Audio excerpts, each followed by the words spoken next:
traditions I like about Juneteenth is a parade. I love a parade. I've led my parade for years.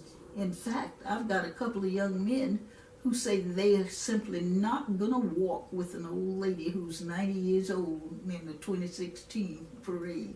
But we'll see. We'll see. Southern states into Texas because they were hiding them. You see, each slave was worth around $5,000.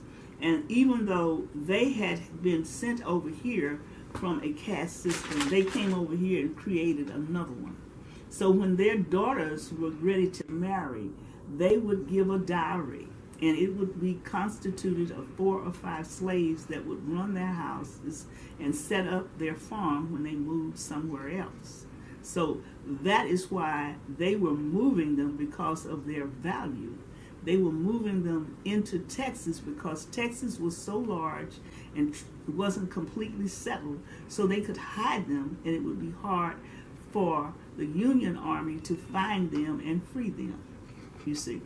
So as a result, you still have indentured servants in Texas today. When I think about it, I think about my first Juneteenth memory. I was in a little town called Pritchard, Alabama, and it's a predominantly African American community outside of Mobile, Alabama. But that particular summer, Pritchard put on a Juneteenth festival. I'd never been to a Juneteenth festival before, so I didn't understand it. But there was a parade, there were booths, there were examples of when people were slaves. You had storytelling.